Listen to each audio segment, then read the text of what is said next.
Bonsoir à toutes et tous. Kalispera Seoles Keolus. Je suis Patrick Commois, le directeur de l'Institut français de Grèce. La commémoration du bicentenaire de la Révolution grecque, de la création de l'État grec moderne, revêt pour l'ambassade de France en Grèce, l'Institut français de Grèce et, je crois, l'École française d'Athènes, une importance particulière. Cet anniversaire, nous ne le voyons pas seulement comme un regard tourné vers le passé, mais comme l'occasion de réfléchir à cette relation d'amitié si particulière qui unit la Grèce et la France, aujourd'hui et demain. Nous y voyons également l'occasion de réfléchir à ce que nous enseigne la Grèce, à ce que son histoire apporte à nos sociétés aujourd'hui. Au cœur de ces enseignements, de cet héritage laissé à l'Europe, figure la démocratie grecque, sa mémoire, ses lectures françaises et européennes, philosophiques, politiques et historiennes, ne cessent de nous occuper et de nous interpeller de l'Antiquité à maintenant. Aujourd'hui, nous avons l'honneur de nous associer à l'École française d'Athènes et de réunir autour d'une table ronde virtuelle certaines et certains parmi les plus éminents historiens et philosophes français et grecs pour nous saisir d'une question fondamentale. Qu'était la démocratie grecque et que peut l'histoire de la démocratie grecque aujourd'hui? Si Patrick Boucheron me permet le clin d'œil. Merci à lui, merci à Georges Faraklas, à Vanna Nicolaïdou et à Paulin Ismar qui interviennent ce soir. Je remercie aussi très chaleureusement la directrice de l'EFA, Véronique Chankowski, de son animation et de la coordination de cet événement avec l'école.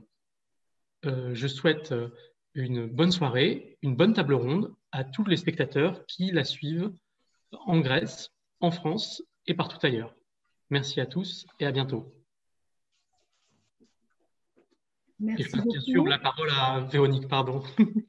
Merci beaucoup. Je suis Véronique Chankowski, directrice de l'École française d'Athènes et professeure d'histoire grecque de l'Université de Lyon. Et je suis très heureuse de pouvoir vous réunir ce soir pour cette table ronde consacrée à la démocratie. Alors, je commence d'abord avec une petite précision sur les institutions qui portent cette initiative.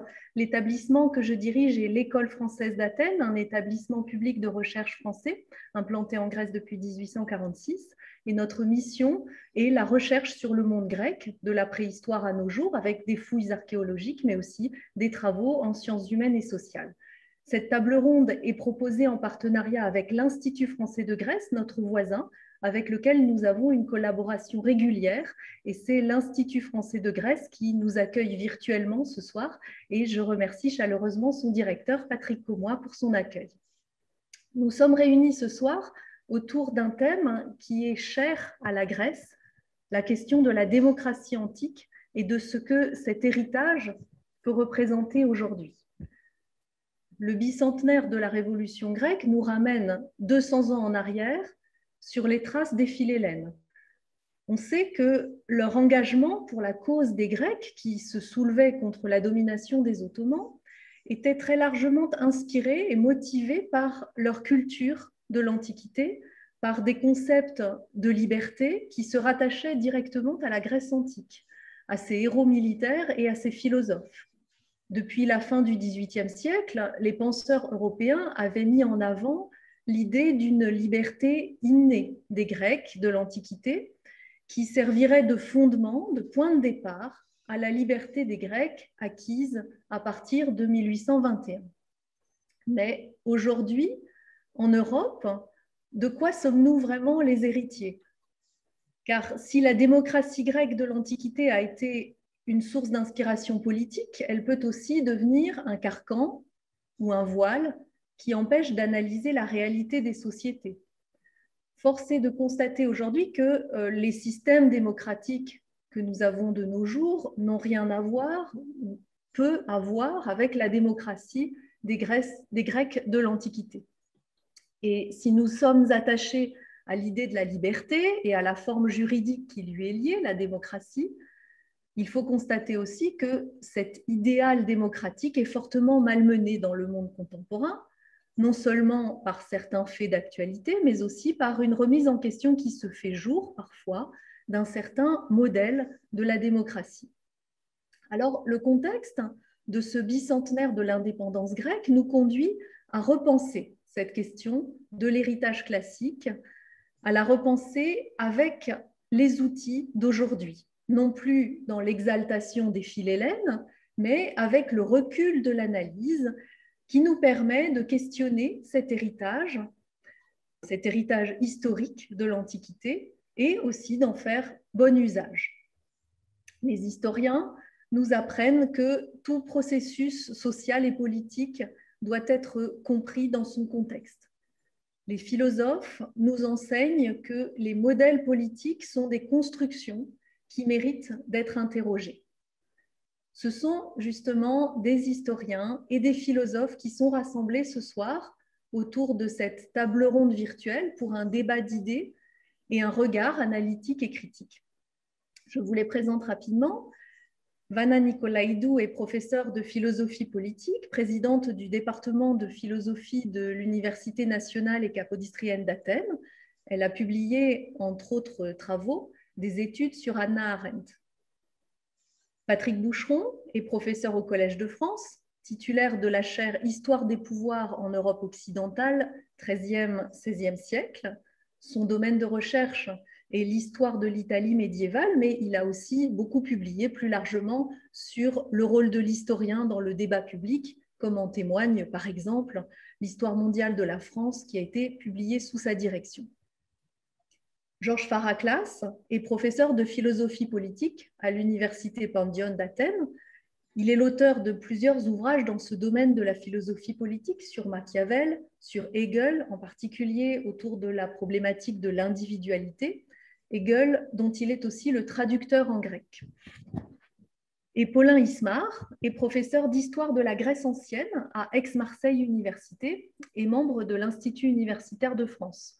Il est l'auteur de plusieurs ouvrages qui explorent la construction du politique en Grèce ancienne en interrogeant justement cet idéal de la démocratie grecque antique confrontée à la réalité de l'esclavage dans cette même société. Voilà donc ce panel d'historiens et de philosophes avec qui nous avons la chance de pouvoir lancer le débat ce soir.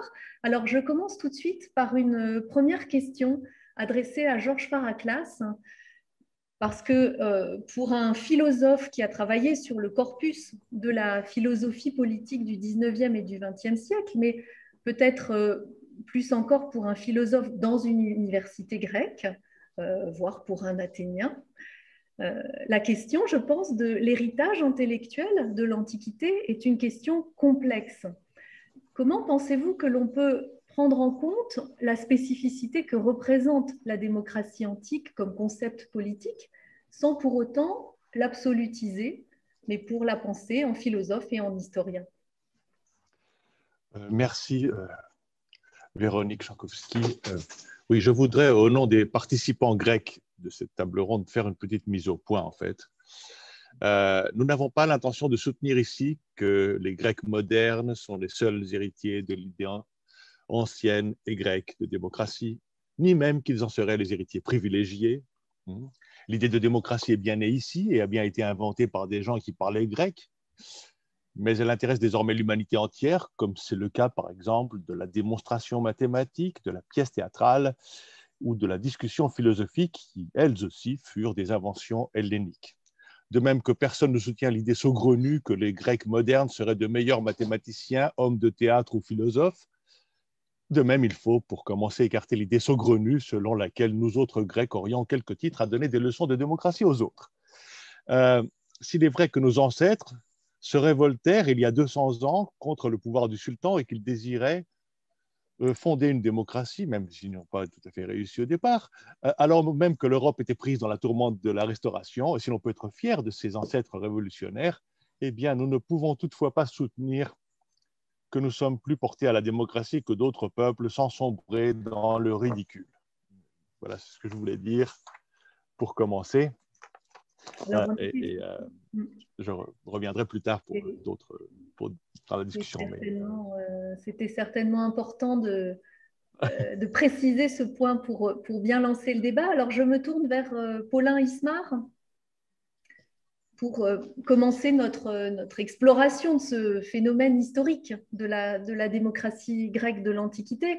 Et il est évidemment important de bien comprendre le contexte dans lequel se construit dans l'Antiquité ce système de la démocratie. Alors, Paulin, vous avez travaillé sur la réalité sociale qui sous-tend la démocratie antique. Est-ce que l'on peut dire que la structure sociale des sociétés antiques aurait orienté d'une certaine manière la construction de la démocratie grecque, qui est d'ailleurs surtout celle d'Athènes, que nous connaissons le mieux à travers les sources? Est-ce que vous pouvez nous préciser un petit peu cette question du contexte de la construction de la démocratie? Cette question, d'abord, il faut reconnaître que tous les historiens se la posent depuis au moins un siècle. C'est-à-dire, pourquoi est-ce que c'est en Grèce, enfin pas en Grèce, en fait, dans une partie du monde grec, disons en Asie mineure, en Attique, peut-être en Eubée, que dans le courant du VIe siècle se crée quelque chose, et dans le courant du Ve siècle, qui prend pour nom la démocratie. Alors, on peut proposer des réponses, mais qui restent quand même toujours très spéculatives. Il y a quand même une dimension, à mon sens, qui est fondamentale, c'est d'abord celle du polythéisme. Le fait de se représenter l'ordre divin, de le penser sur le mode de la pluralité, de concevoir l'ordre divin et les dieux, non pas comme des personnes, mais comme des puissances qui ne cessent elles-mêmes de se multiplier.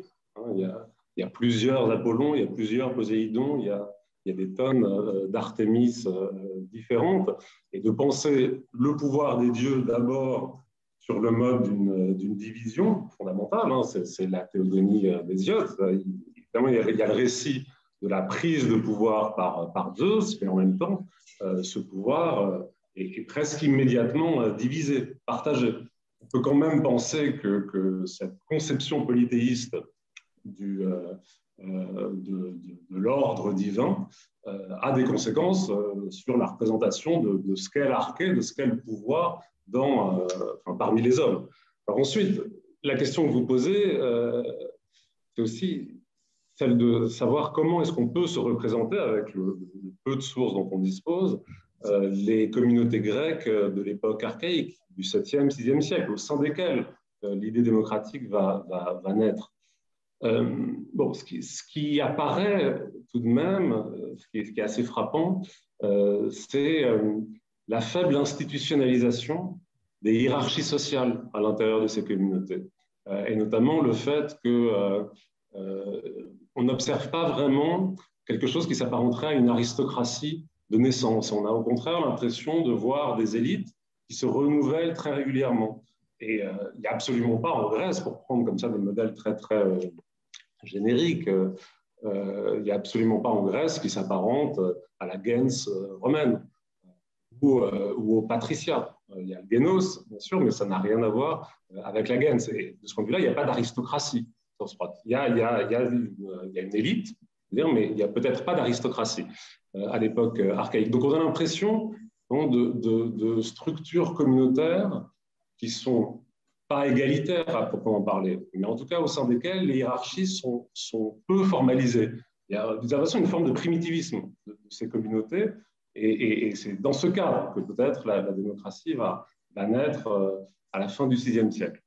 Il y a un autre élément qui est capital, évidemment, c'est la question de l'esclavage. L'esclavage, enfin disons une partie du monde grec devient des sociétés esclavagistes dans le courant du VIe siècle, en même temps que la démocratie s'invente. C'est le grand historien américano-britannique Finlay qui parlait de marche main dans la main de la liberté et de l'esclavage. Et c'est un fait incontestable. Alors, après, même Finlay expliquait que l'Athènes de l'époque classique était la première société véritablement esclavagiste de l'histoire, puisqu'il distinguait deux types de sociétés, les sociétés à esclaves et les sociétés esclavagistes. Athènes aurait été la première vraie société esclavagiste de l'histoire avant la Rome de l'époque impériale. Donc, ce lien, il est certain. Après, penser véritablement le lien entre l'esclavage et la démocratie, c'est quand même plus compliqué que ça. Il y a une version parfois qui est un peu simple, même simpliste, qui consiste à dire l'esclavage était nécessaire à la démocratie parce que ça libérait les citoyens des tâches productives et donc ça leur permettait de participer à la vie politique à un moment où la citoyenneté elle-même était conçue, vraiment à partir de l'idée de la participation. C'est à moitié vrai et à moitié faux, parce que en fait, la plupart des citoyens travaillaient. Il n'y avait pas du tout un mépris pour les tâches productives, comme on l'a longtemps imaginé au sujet des sociétés de l'époque classique. Bon. Mais en même temps, il est certain que l'esclavage, je pense, imprime ou caractérise la façon dont fonctionne la démocratie. Moi, j'ai essayé de montrer, c'est compliqué à démontrer, mais j'ai essayé de mettre en relation, par exemple, le refus de la représentation, le fait que la notion même de représentation politique et puis la représentation en droit n'existe pas dans l'Athènes de l'époque classique. Et je pense que c'est profondément lié à l'existence de l'esclavage. Je pense aussi, par exemple, que le recours à des esclaves publics est une façon, dans le monde des cités grecques, c'est-à-dire des esclaves qui sont possédés par la cité et qui accomplissent des tâches administratives pour que cette cité puisse fonctionner, c'est une façon de résoudre la question de l'existence d'un appareil d'État dans la cité, qui pose quand même toujours problème par rapport à ce qu'est une démocratie. Qu'est-ce qu'on fait de l'État dans un régime véritablement démocratique? Il y a toujours un risque de dépossession du pouvoir dès lors qu'un appareil administratif existe à proprement parler. Donc, voilà, il y a plein de façons différentes de penser ce lien entre esclavage et démocratie, mais je pense qu'il est absolument capital. Alors, quand on réfléchit quand on essaie de penser historiquement la naissance de la démocratie et donc de contextualiser son apparition, évidemment, tout notre travail, il consiste quand même à creuser l'écart entre notre représentation spontanée de la démocratie, aujourd'hui et maintenant, et ce qu'elle était autrefois. On rend la démocratie athénienne très étrangère. C'est l'intérêt de notre travail, d'une certaine façon. Et en même temps, cette démocratie, elle a une puissance d'actualisation ou une forme d'intempestivité, ce qui fait qu'elle ne cesse de nous poser des questions sur notre présent. Et notre travail, il est en permanence dans cet aller-retour. C'est des questions du présent qui quand même orientent et enrichissent notre recherche sur ce qu'a été la démocratie et ce qu'on peut comprendre. Et en même temps, évidemment, c'est un aller-retour, c'est un peu banal de le dire, mais en même temps, c'est chargé de cette connaissance du passé qu'on peut éclairer des choses présentes. Oui, et en effet, cette réalité telle qu'on l'analyse, telle que l'historien de l'Antiquité l'analyse, elle connaît en même temps une réception dans les périodes ultérieures qui est complexe et qui est certainement une question à la fois de continuité et de discontinuité dans cet héritage. Patrick Boucheron, vous qui avez précisément travaillé sur ces problématiques de la réception et de la continuité ou de la discontinuité de ces types d'héritage, quelles sont pour vous les caractéristiques de la démocratie grecque qui vont entrer dans la fabrication des modèles politiques élaborés aux époques médiévales et modernes? Quel regard critique finalement a-t-on porté sur le système antique? C'est vrai que, merci pour cette question. Bonjour à toutes et à tous. Je suis très heureux de participer à cette table ronde. Elle est essentielle. Elle est essentielle effectivement pour saisir le rapport entre la Grèce antique et nous, quel que soit effectivement le sens qu'on donne à ce nous, pas forcément effectivement nous les Grecs. Vous avez entendu, Georges, nous les Européens ou nous les démocrates, si tant est effectivement qu'on se souvienne que la démocratie n'est pas un régime, mais une tâche à accomplir et qu'on n'est jamais démocrate. On tente de le devenir ou de le rester. Enfin, en tout cas, elle est toujours devant nous. Et donc, l'Antiquité et nous, ben, il y a un long chemin, un long espace que moi, en tant que médiéviste, je fais profession d'occuper ou de réfléchir.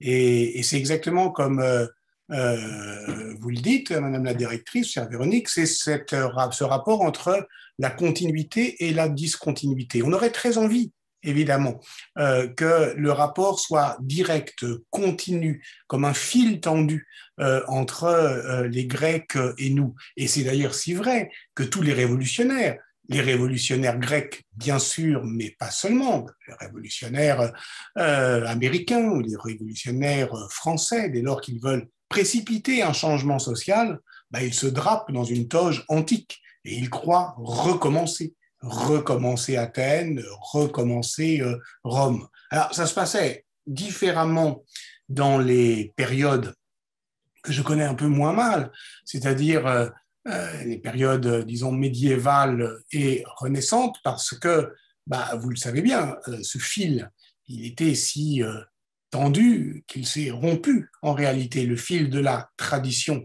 ne serait-ce que du point de vue philologique, textuel et linguistique. C'est-à-dire, lorsque les villes, puisque c'est quand même dans les villes que ça se passe, ça s'expérimente, ça recommence, disons, des formes d'autogouvernement urbain qu'on va appeler la commune médiévale. Quand ces formes d'expérimentation politique, de systèmes de représentation, de systèmes de collégialité des décisions, de systèmes de contrôle des élites, puisque effectivement, dans la démocratie, c'est peut-être ça le plus important, le contrôle des élites. Quand tous ces systèmes-là se mettent en place à nouveau, disons au XIIe siècle. D'abord, ça ne se dit jamais d'un nom qui reste quand même, sinon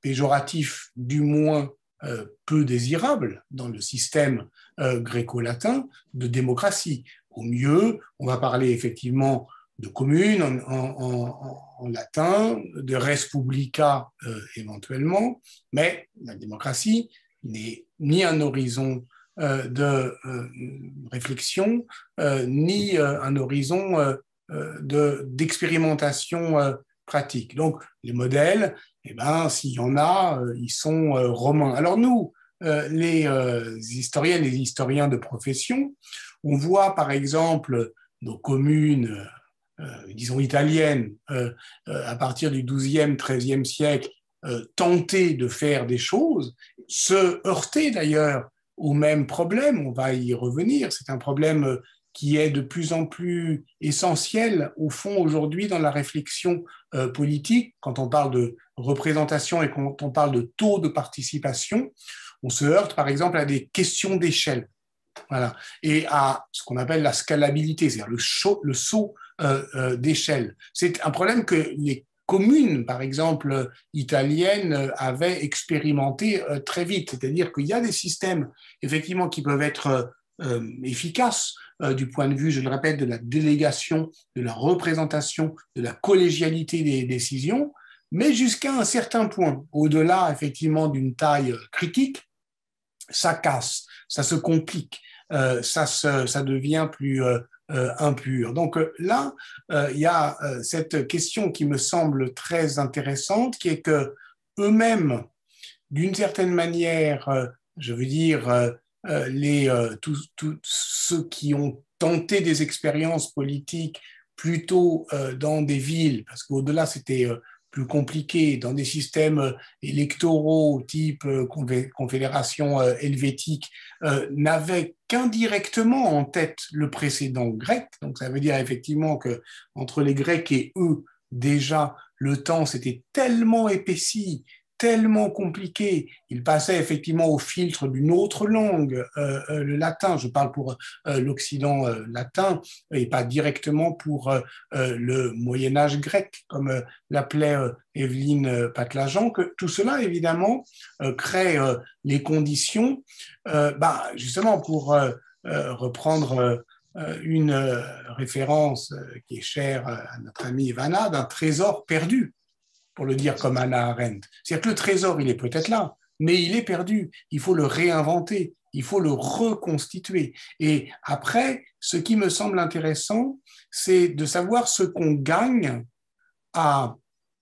comme historienne et comme historien, mais aussi comme citoyenne et comme citoyen, à comprendre l'histoire de cette manière, c'est-à-dire comme un fil rompu, comme un trésor perdu, et comme effectivement, pour le dire comme Georges l'a d'emblée signalé, comme une histoire qui n'est pas généalogique.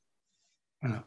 Qu'est-ce qu'on gagne? Eh bien, on gagne effectivement un récit qui donne toute sa chance aux expérimentations, c'est-à-dire au fait que au moment où on essaye, où on recommence, où on éprouve la démocratie, ben on n'est pas du tout assuré en fait d'une transmission ou d'une tradition. Il faut tout réinventer d'une certaine manière.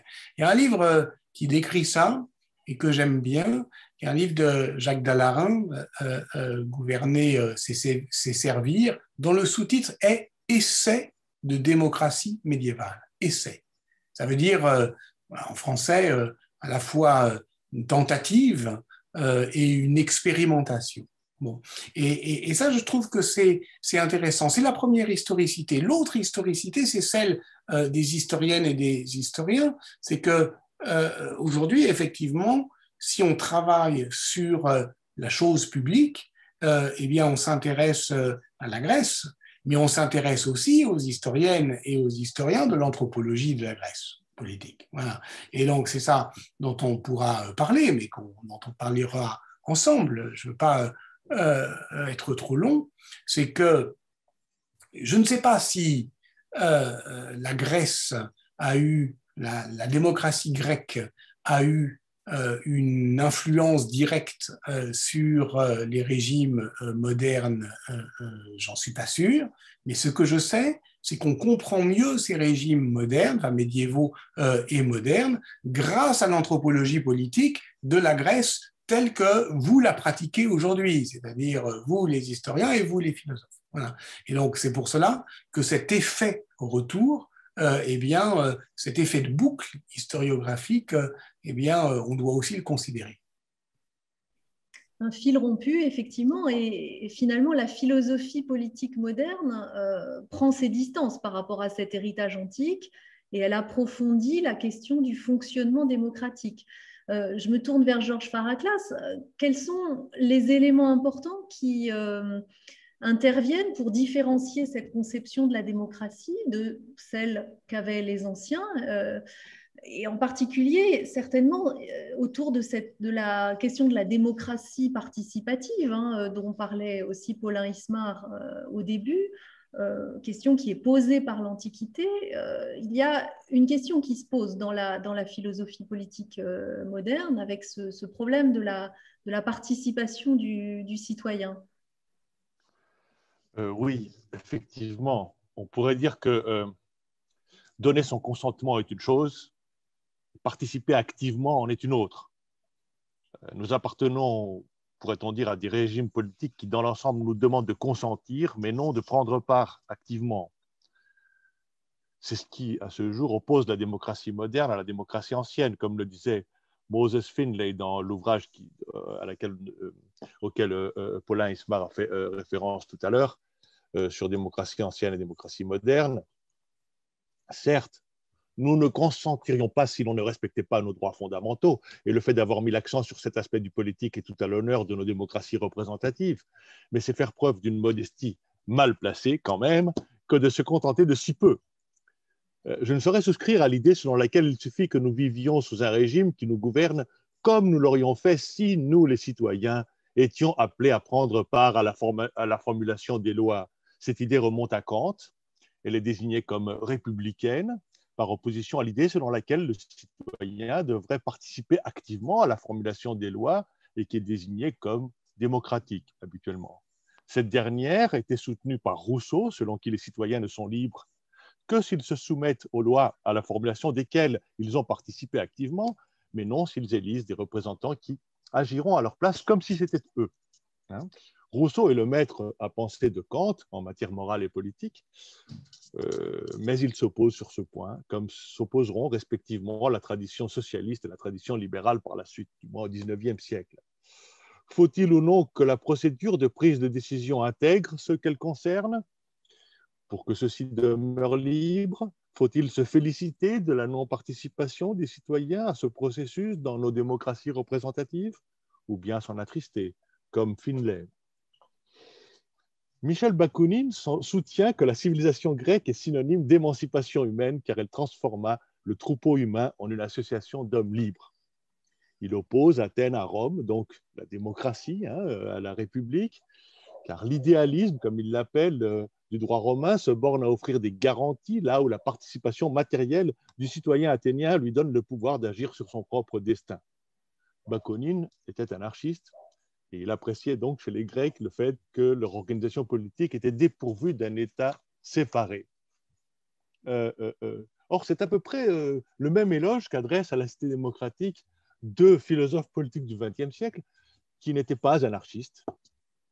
Si Castoriadis appartient bien à la tradition socialiste, sensible aux arguments de Rousseau contre la représentation, Arendt n'appartient pas à cette dernière, même si elle se défend d'être libérale, donc d'appartenir à l'autre grande tradition moderne de politique. Si Arendt fait l'éloge des comités révolutionnaires qui apparurent durant les révolutions modernes de 1776 jusqu'à 1956, ce trésor perdu, comme l'a dit Patrick Boucheron, et comme elle les appelle, ce n'est pas par haine de l'État. À ses yeux, l'État-nation fut le meilleur rempart contre le totalitarisme. Si Castoriadis, qui fait également l'éloge des comités révolutionnaires, y compris ceux de 1956 en Hongrie, comme Arendt, cesse d'être marxiste, il n'en devient pas anarchiste pour autant.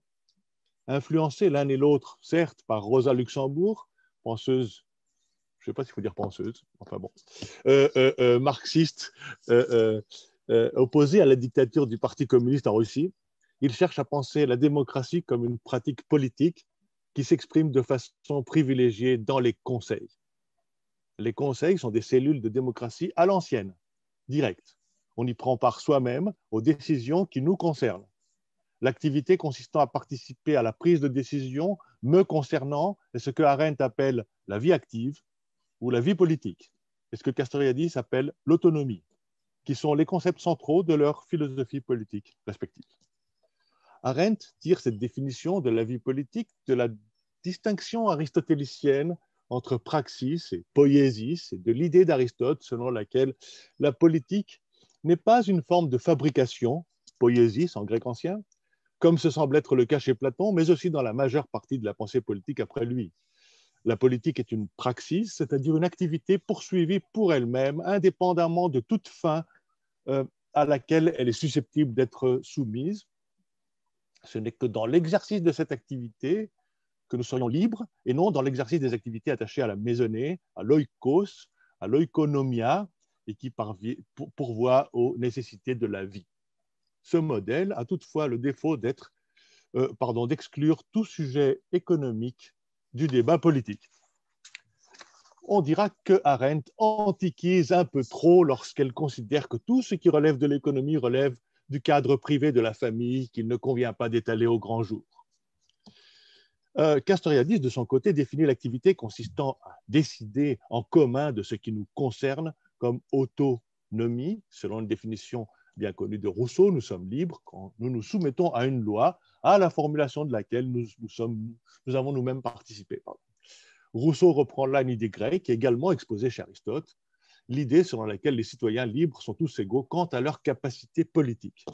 Une idée qui trouve certes son plein épanouissement dans la démocratie, mais qui n'est pas non plus étrangère à l'aristocratie, même si dans cet autre régime grec de l'époque classique, l'égalité s'étend à un nombre plus réduit de citoyens. En un sens, Castoriadis antiquise lui aussi. Ce qui le distingue de Arendt, c'est qu'il n'exclut pas l'économie de l'agenda politique.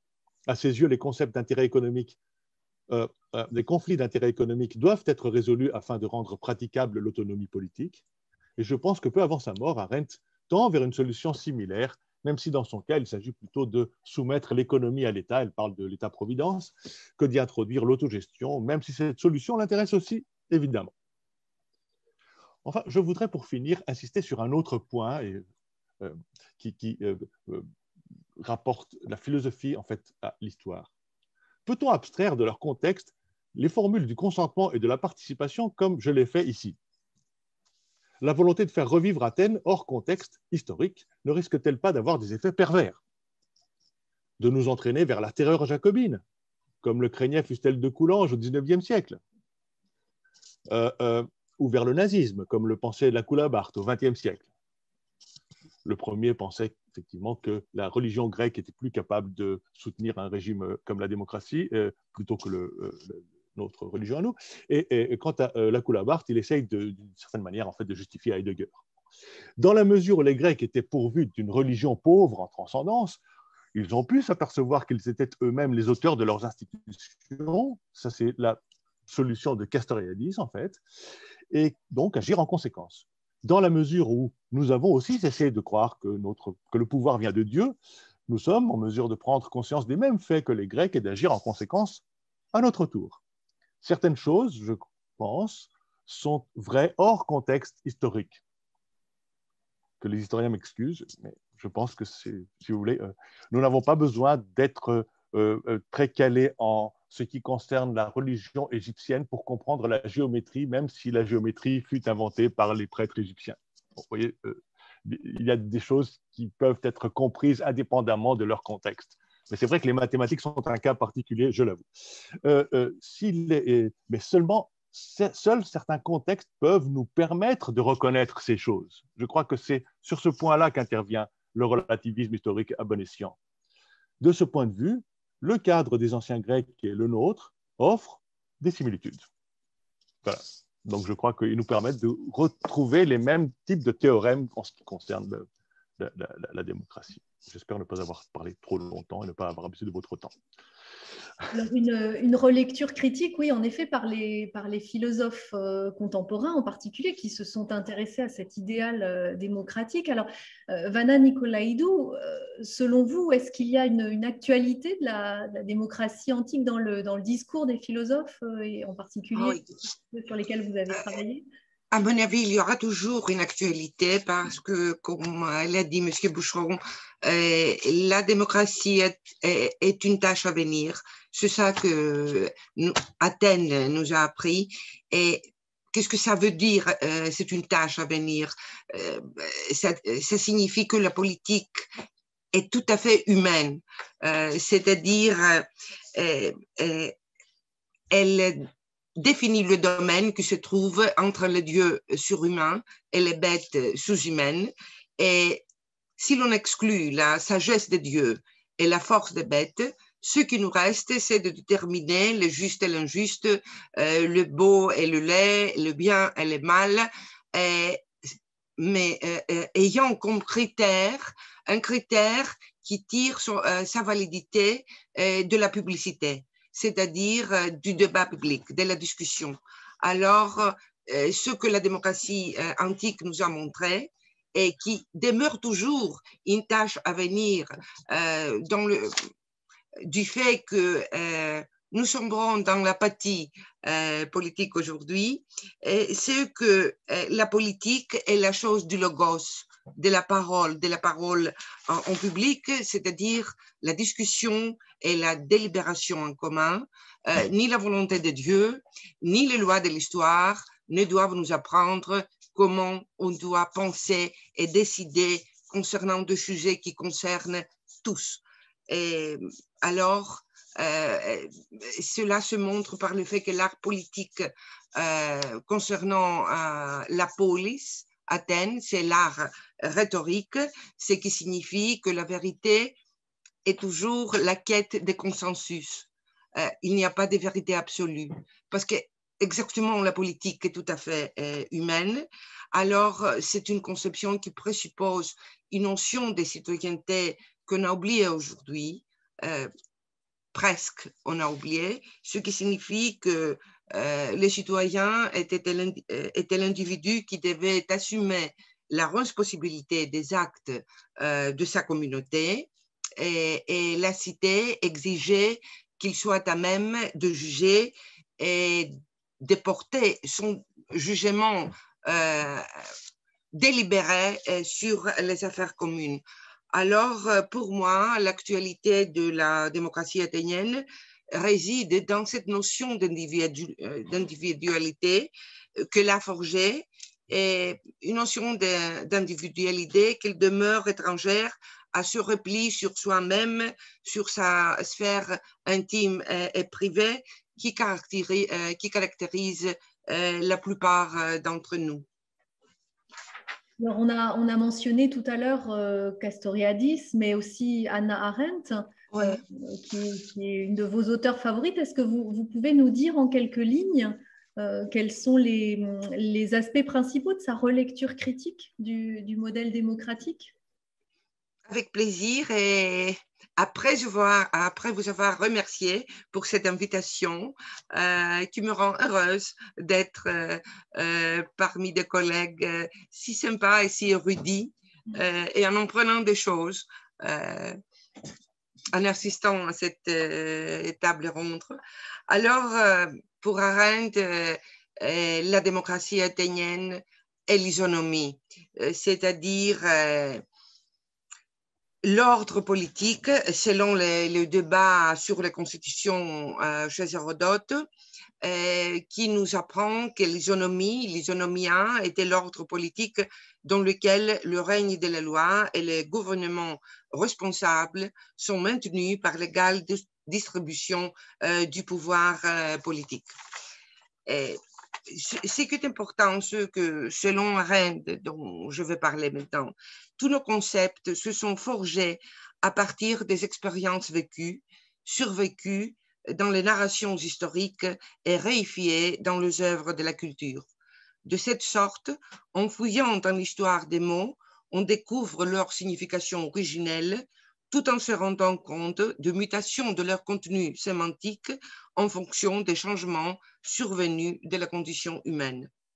Ainsi, en boitant le pas à Walter Benjamin et dans son rôle de pêcheur de corail et de perles, Arendt se plonge-t-elle dans la poésie et l'historiographie afin de découvrir l'expérience primordiale à laquelle renvoie le mot politique. Elle découvre qu'il s'agit de la cité antique.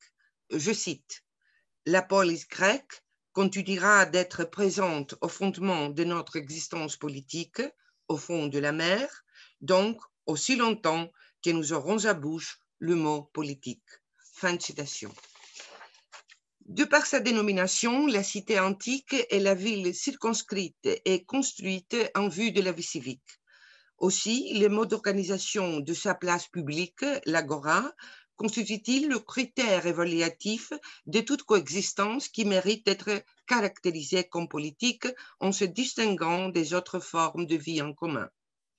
Or, ce que les sources nous apprennent au sujet de cette tradition pré-philosophique refoulée, toujours selon Arendt, est que le rapport gouvernant-gouverné qui inaugura la philosophie platonicienne est fondamentalement antipolitique. Hostile à l'ordre égalitaire de la cité, qui permet la diversification des modes de vie et qui va de pair avec l'ignorance de l'étalon objectif des valeurs, Platon a effectué les transferts dans la sphère publique de la relation inégale et violente entre le maître de la maison et ses esclaves. De ces faits, il a brouillé les limites qui séparent la sphère privée de l'agora, le domaine de la chose publique. En cela, il a ôté à la politique sa raison d'être, c'est-à-dire la liberté, conçue comme l'effet d'être affranchi de la nature immédiate, libéré de l'oppression et à même d'exercer les activités éminemment humaines. En mettant la politique au service du perfectionnement moral de non-philosophes, Platon, selon Arendt, a légué à la postérité la conception qu'il s'agit d'une activité qui sert à l'accomplissement d'une fin qui lui demeure extérieure. Georges Falaclas a très bien expliqué la différence entre fabriquer et agir selon Arendt d'après les définitions d'Aristote. Aussi, exemplifiant l'idéal moral de la maîtrise de soi, la politisation de la relation entre celui qui commande et le grand nombre qui exécute ses ordres a-t-elle établi la conviction que la politique, définie par le couple dirigeant-dirigé, exige la compétence des experts qu'évidemment ne possède pas tout le monde. En revanche, le droit de la pluralité des pairs à l'exercice du pouvoir qu'avait institué la cité isonomique impose la distinction entre l'administration vouée à la résolution de problèmes de nature technique et la participation aux affaires communes, lesquelles intéressent par définition tous les citoyens. Alors, ce que la démocratie antique, c'est que la cité isonomique nous a appris, c'est que loin d'être une activité professionnelle, la politique est l'affaire de tous. De même, depuis Platon, le mot grec archéin a cessé de signifier prendre l'initiative, commencer quelque chose que les autres vont, par leur participation des conditions égales, mener jusqu'au bout. Ce premier sens impliquait que le pouvoir émane du fait initial du rassemblement et dure aussi longtemps que cette pluralité ne déserte pas ce monde commun institué. Au lieu de constituer la première partie d'une action achevée ensemble, l'archéine finit par avoir le sens mettre sous tutelle, c'est-à-dire priver l'autre de sa spontanéité. Par conséquent, confondu avec la violence et la force, le pouvoir s'entend désormais comme pouvoir de contraindre. La conséquence de cette nouvelle acception de la politique a dépouillé la liberté de son caractère essentiellement public. En tant que fait tangible et démontrable, ces dernières se réalisent, selon Arendt, par l'exercice de l'activité spécifiquement humaine, à savoir l'action indissociable de la parole. Chez Arendt, l'être et le paraître coïncident. Elle est une phénoménologue. Et de cela, l'action et la parole, je cite, sont les modes sous lesquels les êtres humains apparaissent les uns aux autres, non certes comme des objets physiques, mais en tant qu'hommes. Fin de citation. Contrairement au travail et à la fabrication qui peuvent se passer de la coprésence, l'action et la parole sont foncièrement relationnelles. Elles demandent la pluralité, dont les membres ne sont ni pour ni contre l'autre, mais avec les autres. On ne peut agir qu'en concert. C'est cela que, selon Arendt, a montré, cela dont a fait preuve la cité isonomique. La politique qui repose sur le fait indéniable que les humains vivent au pluriel est la seule activité qui traite de la communauté et de la réciprocité d'êtres différents. Par là, elle réclame la construction d'un espace institutionnalisé où l'on peut vivre au milieu de ses pairs. Celui-ci a été possible avec la règle constitutionnelle de la cité, le mode d'organisation qui permet l'interaction et la discussion entre hommes libérés des inégalités naturelles et libres de révéler leur unique individualité. Arendt entend l'isonomia comme la politisation de l'impartialité d'Homère qui a loué Achille de la même manière qu'Hector. Dans le domaine politique, cette impartialité se traduit par les mouvements sans entrave dans la sphère publique. Grâce à la liberté de se mouvoir, garantie par la loi qui met les citoyens à l'abri de l'arbitraire, chacun des membres de l'agora peut se déplacer par son imagination et d'envisager la chose commune sous l'angle de ses concitoyens. Et ceci sans déserter sa propre position. C'est ça l'opposition d'Arendt à la volonté générale de Rousseau. Exprimons la façon dont le monde se découvre à moi, l'opinion demeure absolument individuelle. Son objectivité ne se mesure pas à l'aune d'une vérité absolue, mais elle repose sur le fait que du côté où je me suis placé, je regarde la même chose que les autres. L'échange donc des points de vue illustre le fait que les opinions se forgent à travers un processus de discussion libre et de débat public. Cette conception se trouve à la base de la définition arendtienne de la phronésis, selon Aristote, c'est-à-dire la sagacité, la sagacité, après elle, est la précision avec laquelle je traduis en parole un phénomène optique. De là, la vertu politique se définit par la capacité d'acquérir et d'avoir présente à l'esprit la plus grande vision d'ensemble possible sur les positions et les points de vue d'où la situation peut être vue et jugée.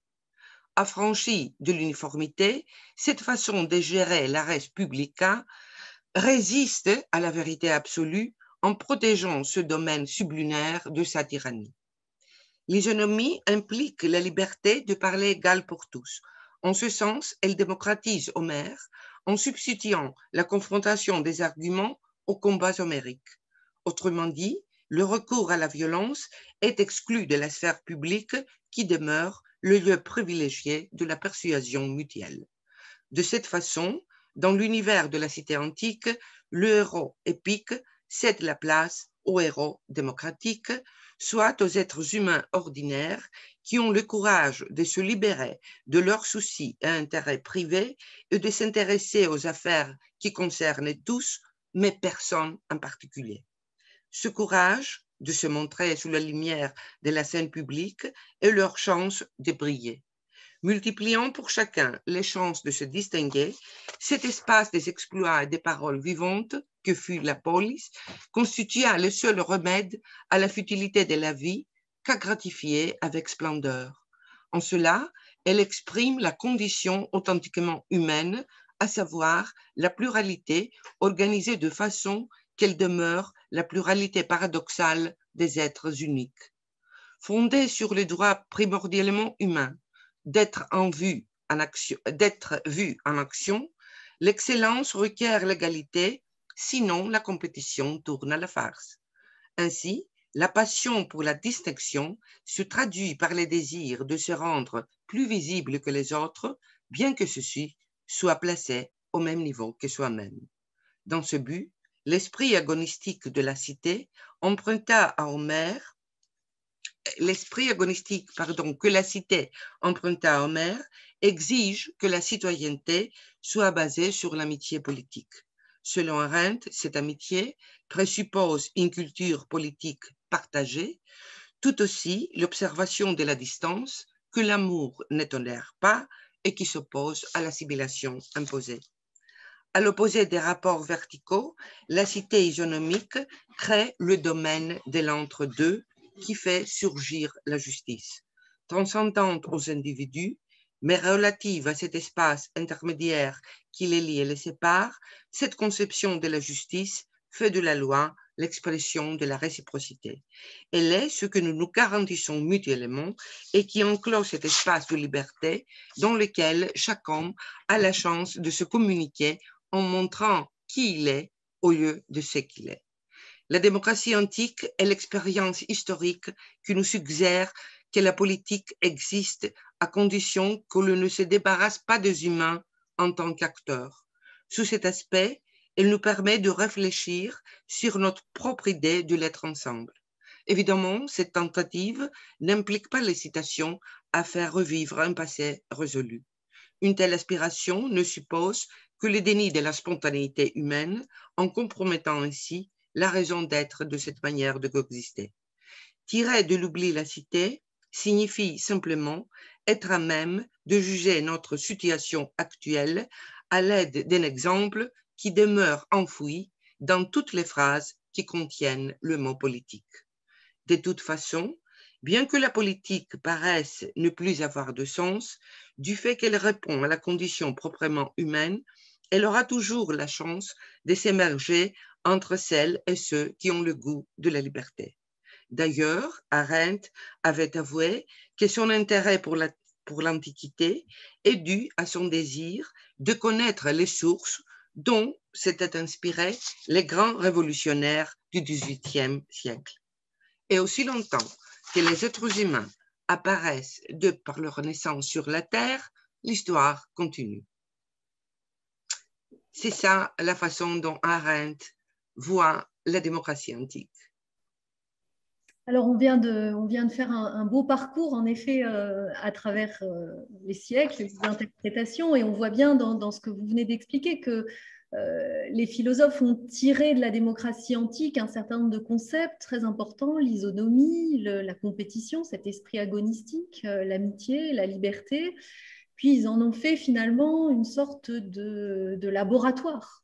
Pour, Voilà.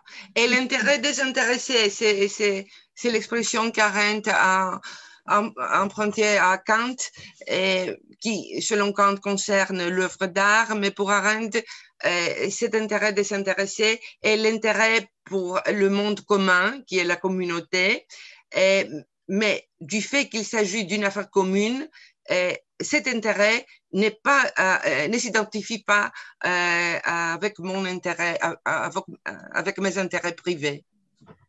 Alors, affaire commune, justement, j'ai envie de me tourner aussi pour une dernière question de ce débat vers les deux historiens de notre table ronde, Paulin Ismard et Patrick Boucheron, pour vous demander comment, dans votre expérience d'analyse des sociétés, comment vous pouvez confronter cette leçon des philosophes de la modernité avec le travail de l'historien dans la méthode qui est celle de l'historien. Comment est-ce qu'on peut passer de cette analyse contextuelle dont vous avez parlé à la fabrication du modèle? Paulin? Non, mais tout ce qu'a dit Vanna est très parlant de ce point de vue-là. La lecture que fait Arendt de l'isonomie ou du rapport que Platon entretient avec la cité démocratique et la violence que Platon impose en plaçant la question de la vérité, de l'énonciation de la vérité et du savoir au cœur de ce que devrait être le régime idéal, nous, en tant qu'historiens, ça nous invite en fait à quand même relire et à réinterpréter notre lecture traditionnelle de ce qu'est la démocratie athénienne. Et j'espère que vous ne serez pas pour Platon, finalement.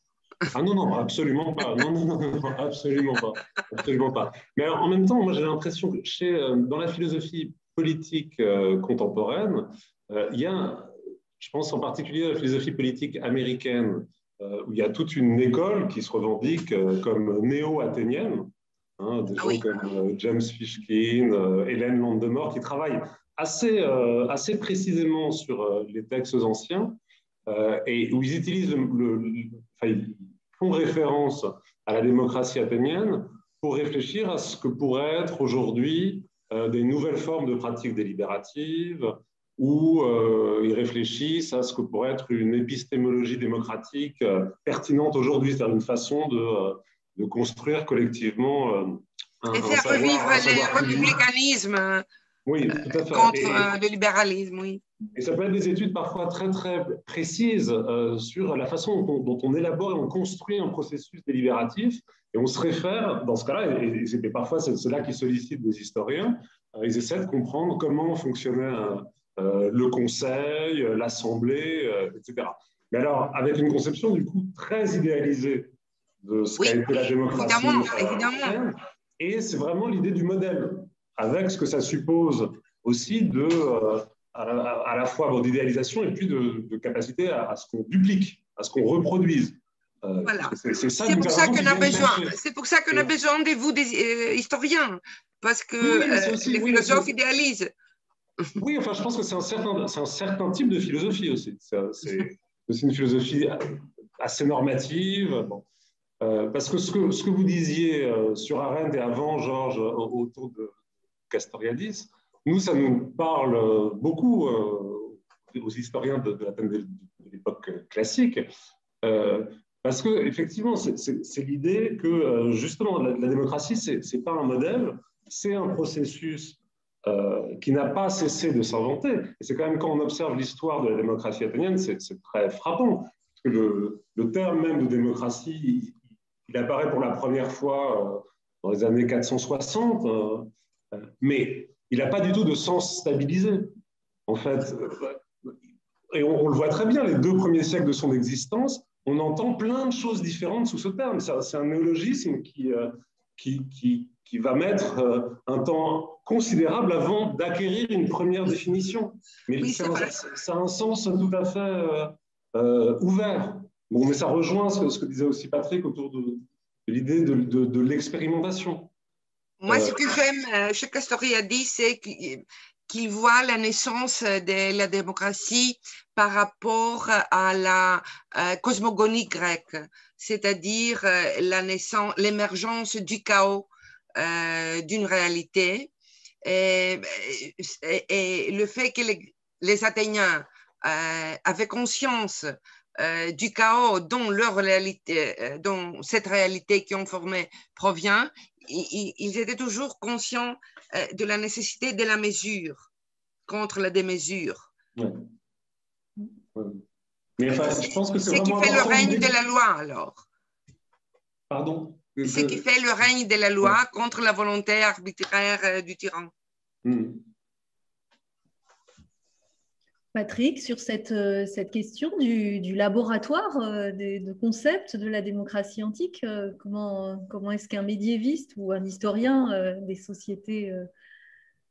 Écoutez, j'ai bien peur qu'on soit d'accord. C'est très embarrassant aujourd'hui de constater qu'on n'est pas à l'abri d'un consensus, disons, mais de fait. Mais il faut dire aussi que Paulin Ismar n'est pas un historien de la Grèce tout à fait comme les autres, parce qu'il dialogue constamment, et c'est là sa puissance, avec la philosophie grecque, mais pas seulement, contemporaine, avec cette volonté au fond de faire mentir, je dirais, la dichotomie entre les historiens froids qui considéreraient, il a commencé par là, que au fond nous devons dépayser l'expérience grecque et nous devons d'une certaine manière entre eux et nous mettre de la distance et surtout aucun lien généalogique.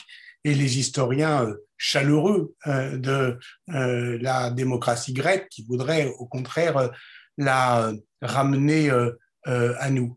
Moi, je crois qu'on peut faire les deux, et évidemment, mais nos amis philosophes nous ont livré, si j'ose dire, des références qui nous sont également chères et qu'il est facile de faire nôtre pour la pratique historienne. Parce que Hannah Arendt, bien sûr, à partir du moment où elle définit finalement l'histoire comme l'art de se souvenir en situation de ce dont on est capable, de ce dont les hommes et les femmes en société sont capables. Donc, par conséquent, elle met l'expérience toujours au cœur du processus. Et Castoriadis, finalement, avec cette notion de germe de la démocratie grecque, il peut réconcilier, si j'ose dire, ce que j'appelais les historiens chauds et les historiens froids, parce que ça veut dire que même si c'est refroidi, même si le trésor est perdu, en soufflant sur les braises, on peut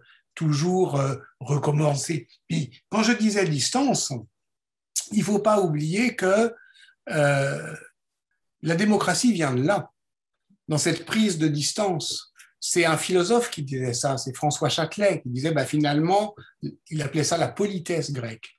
C'est d'une certaine manière cet écart entre l'un et l'autre qui permet d'être à bonne distance, pas trop près parce que sinon c'est la mêlée et on risque de s'entrechoquer, et pas trop loin parce que sinon c'est l'indifférence et que on sait très bien que de l'indifférence à l'hostilité, il n'y a qu'un pas.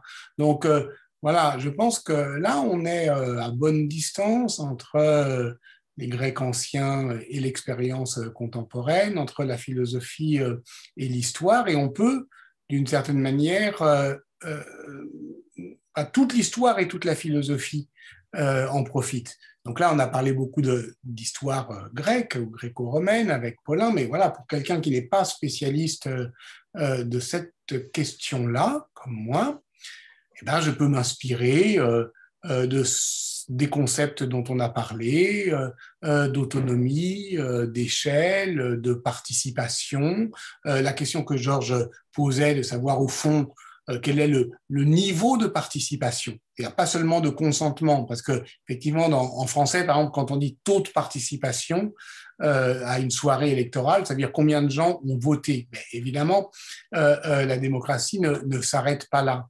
Et quand, par exemple, pour les exemples que je connais un peu, si vous prenez une commune comme Florence en 1330, on estime que dans les années 1330, un tiers des Florentins mâles, évidemment, auront à un moment donné de leur vie pris en charge une magistrature.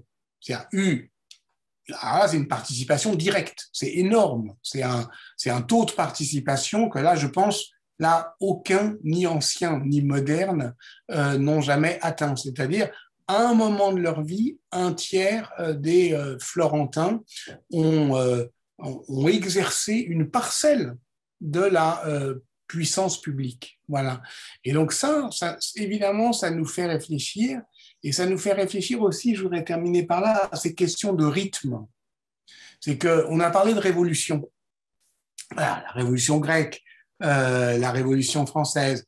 Et ce sont des moments de fondation, de refondation, d'effervescence.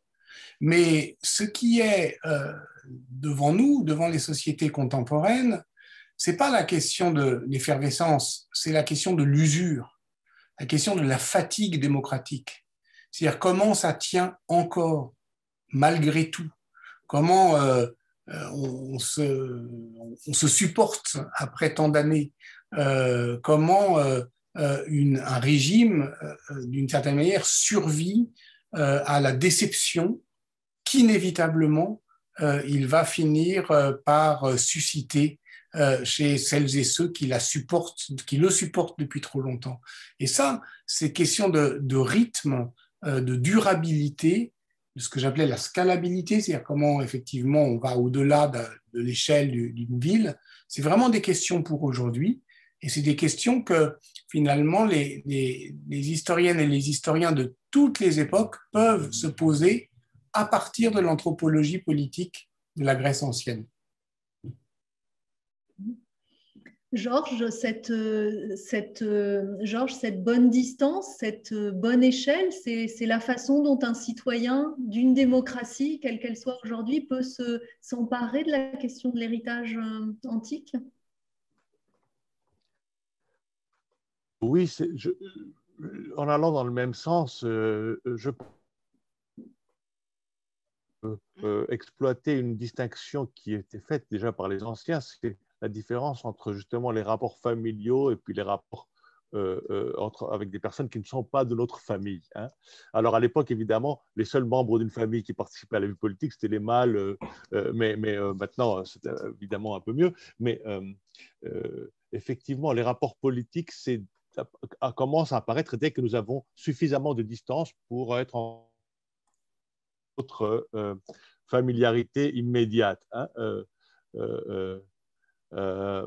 De ce point de vue-là, effectivement, bien sûr, la politique suppose cette distance ou cette politesse. En même temps, ça met l'accent, à mon avis, sur un aspect très important des choses, l'autonomie, la démocratie, le fait d'une participation plus élargie, tout cela est une belle et bonne chose. Ça suppose toutefois quand même que soient réunies certaines conditions justement économiques qui permettent à chacun de participer. Ce dont parlait Paulin Esmar au début en faisant référence à Finlay, le rapport entre la démocratie, malheureusement, et l'esclavage est quelque chose qui a trait, effectivement, quand même. Peut-être que c'est effectivement une simplification que de dire que s'il n'y avait pas d'esclaves, ils auraient eu du mal à avoir le temps libre pour faire de la politique, mais s'ils étaient tous attelés à leur travail en même temps, ils n'auraient pas eu le temps sûrement de faire de la politique. Il y a une certaine mesure de bien-être économique qui est, à mon avis, nécessaire pour qu'ensuite puisse s'autonomiser la sphère politique, dans la mesure où elle peut le faire. Je crois qu'elle peut le faire dans une grande mesure, et donc on peut vivre sa liberté, comme propose Arendt de voir les choses. Une chose, un point de vue assez intéressant, à mon avis, et qu'on peut trouver effectivement chez Aristote.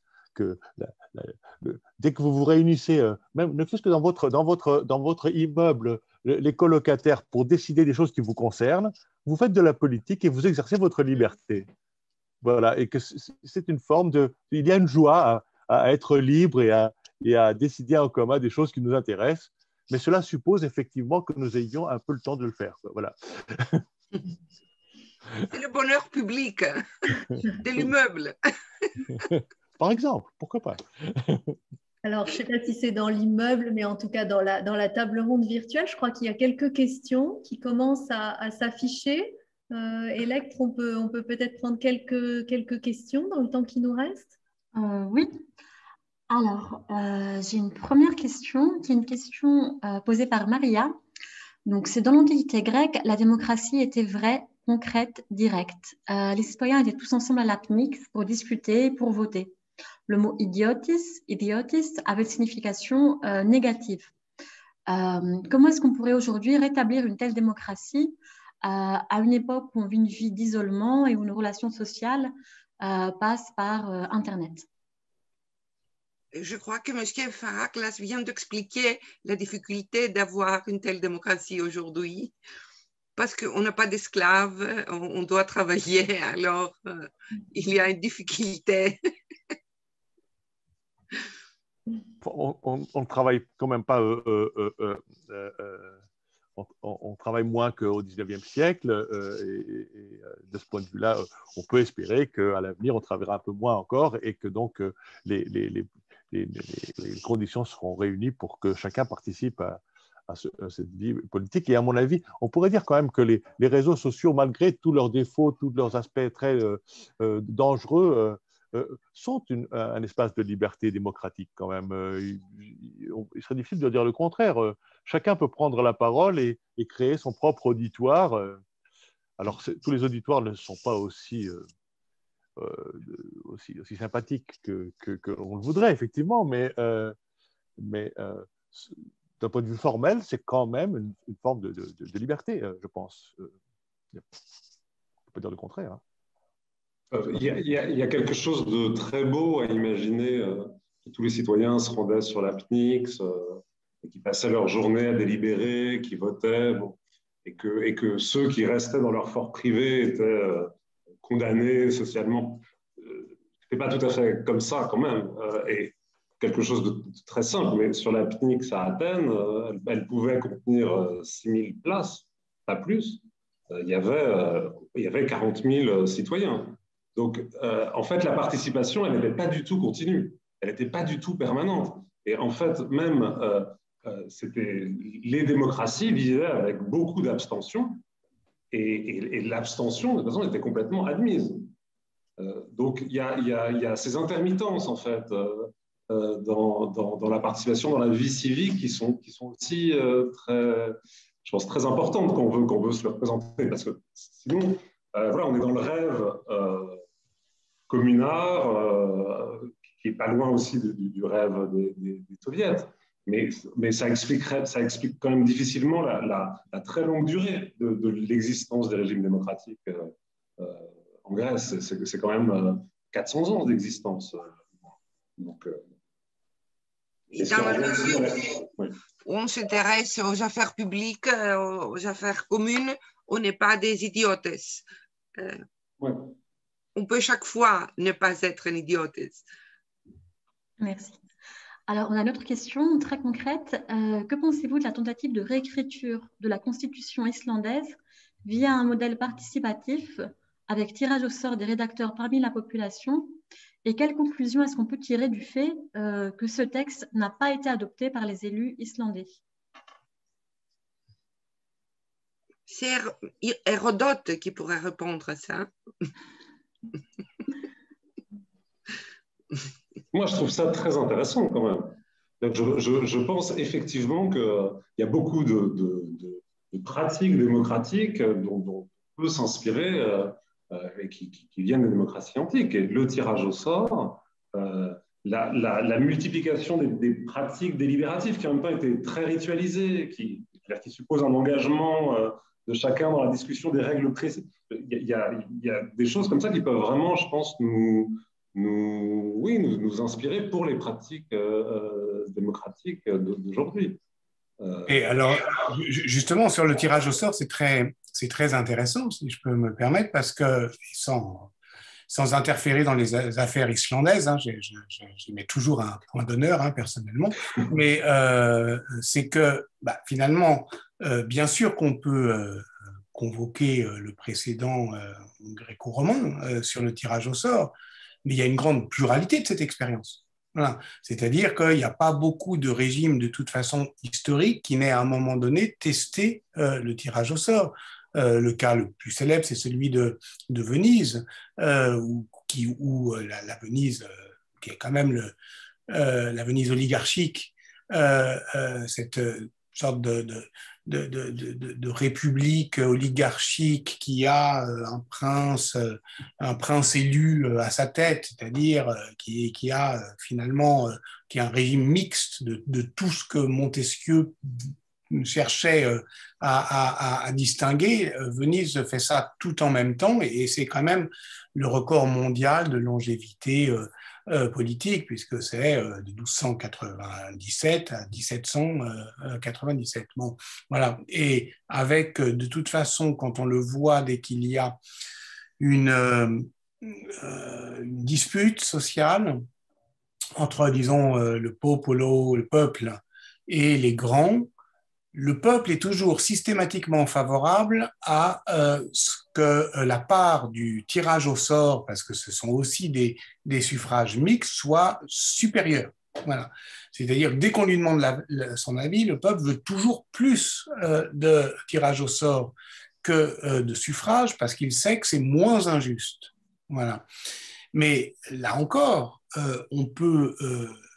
la discussion, qui est une discussion voilà, disons, contemporaine, et ce qui est très intéressant, c'est que c'est une discussion à la fois pluraliste dans ses références, pas seulement, justement, pour une fois, l'Athènes démocratique, mais l'ensemble des expériences démocratiques, et puis, je dirais, présentiste, c'est-à-dire que, et internationale, c'est-à-dire que cette discussion générale sur le tirage au sort, elle prend aussi en compte les expériences concrètes de cette pratique. Parce que, bien sûr que vous avez des personnels politiques qui, par exemple en France, disent il n'en est pas question. Alors on leur dit, mais alors dans ce cas-là, pourquoi vous faites confiance au tirage au sort pour quelque chose d'aussi important que la justice d'assises, si vous pensez que ce n'est pas démocratique? Et en France, on a eu des expériences de jurys citoyens, à partir d'un tirage au sort.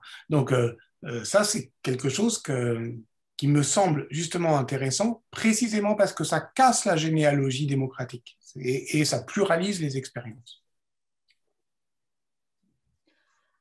Alors, une question sur la réception antique de la démocratie grecque. Comment la démocratie grecque était-elle perçue par ses successeurs antiques à l'époque hellénistique, par les Romains? Est-ce que c'était un modèle à suivre ou est-ce que c'était un constat d'échec?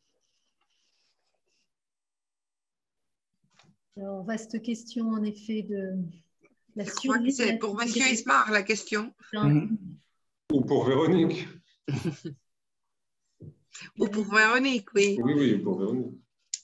Oui, alors cette question de la survie de la démocratie antique, c'est un problème d'historiographie, c'est-à-dire qu'on a très longtemps considéré que la démocratie grecque s'arrêtait en fait avec l'époque classique, et on pensait, il y a plusieurs décennies de ça, que l'époque des conquêtes d'Alexandre mettait fin à la démocratie grecque. Et puis en fait, la réalité de la documentation épigraphique des inscriptions grecques et puis des fouilles archéologiques, en particulier en Asie mineure, a très rapidement montré qu'on avait affaire, à l'époque hellénistique, à ce qu'on a ensuite appelé l'âge d'or de la démocratie et l'âge d'or de la cité grecque, parce qu'on a vu sortir du sol la réalité de ce fonctionnement des régimes politiques qui est véritablement une organisation qui laisse place à la prise en main par les citoyens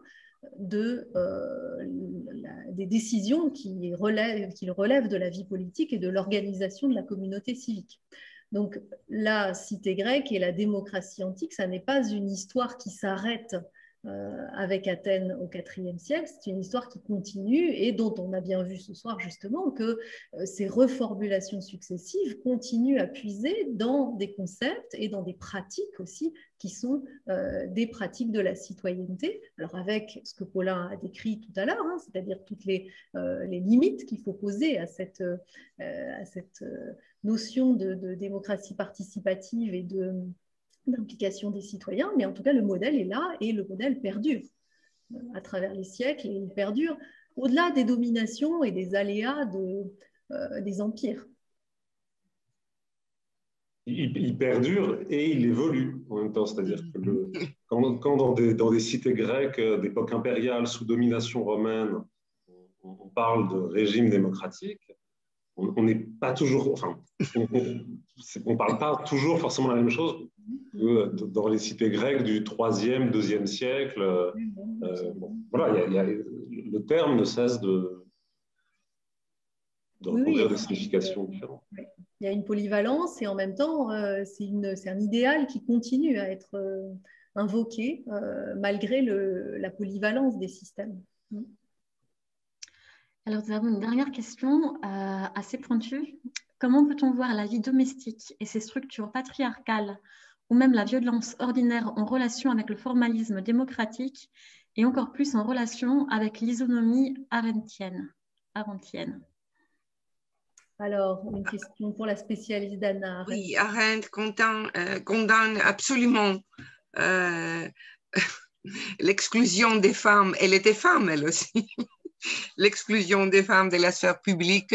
Mais bon, c'est ce qui l'intéresse, ce n'est pas les traits de la cité antique qui vont contre les principes que la modernité a mis au monde, qui est l'égalité entre des femmes et des hommes, et l'abolition de l'esclavage, etc. Ce qui la concerne, c'est la façon dont était organisée la sphère publique. Si les femmes pouvaient participer, elles seraient vraiment heureuses. Mais ce n'était pas le cas à cause de l'époque. Ah, Georges veut aussi rajouter quelque chose. Ton micro. Oui, pardon. Je voulais simplement dire la chose suivante. Dans toute la tradition, et là il y a vraiment une rupture en ce moment qui a lieu, dans toute la tradition, on peut dire que la sphère familiale représente la sphère du pouvoir légitime. Ça va de l'Antiquité jusqu'à hier à peu près. Hein. Le pouvoir légitime étant le pouvoir du père sur les enfants, sur la femme, sur les esclaves ou les serviteurs.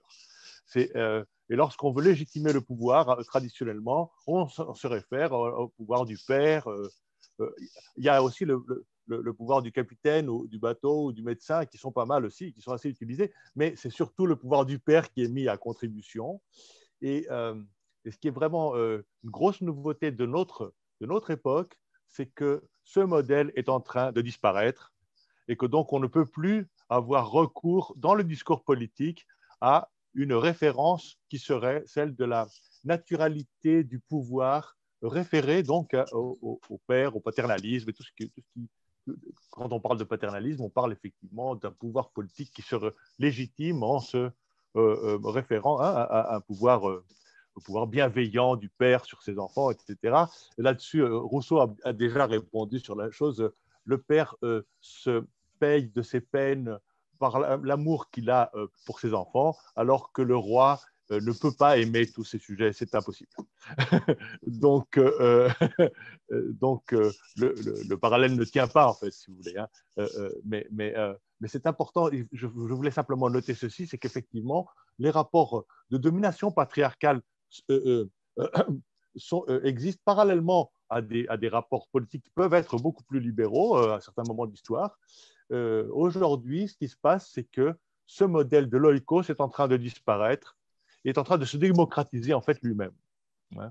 Je ne veux pas dire par là que les enfants ne doivent plus être soumis au pouvoir de leurs parents, surtout quand ils sont en bas âge, c'est une autre chose, mais en ce qui concerne les sexes, il y a quand même une nette évolution dans le bon sens et qui fait que ce modèle-là est en train de disparaître. Et bon, voilà, je pense que c'est important de le noter. La démocratie pénètre dans les familles. Tout à fait. Alors, sur ces paroles d'avenir, je crois qu'on peut vous remercier tous très, très chaleureusement pour ce débat qui a été vraiment riche. Et je crois qu'on en a tiré beaucoup. C'est nous qui Un vous grand remercions. merci à chacun des participants. Je redonne la parole à Mohamed Rojdi, à l'IFG. Merci beaucoup. Je ne sais pas si vous m'entendez bien. Au nom du directeur de l'Institut français de Grèce, M. Patrick Comois, qui n'a pas pu rester jusqu'au bout, je tenais à vous remercier toutes et tous, chers collègues, pour ce débat vraiment très riche, très intéressant, par des historiens, des philosophes français, grecs. C'est un peu l'ADN de ce type de débat à l'occasion de ce bicentenaire, de croiser les regards justement franco-grecs. Merci beaucoup à Madame Chankowski pour l'animation et pour vraiment la richesse des débats provoqués par les questions posées. Et nous donnons rendez-vous aux habitués de l'Institut français et de l'École française d'Athènes pour d'autres événements à venir dans les semaines qui viennent, en espérant que nous arriverons dans les semaines à venir, au bout de cette pandémie, que nous pourrons, dans les semaines ou les mois à venir, accueillir à nouveau les publics dans nos locaux. Merci et excellente soirée à toutes et à tous. Un grand merci de notre part aussi. Merci beaucoup. J'ai été ravie d'être parmi vous et entre vous et d'avoir connu des collègues fascinants. Ouais, merci beaucoup. Merci beaucoup, merci. Merci. Très bonne soirée à tous. Merci beaucoup. Bonne soirée, merci à tous. Bonne soirée.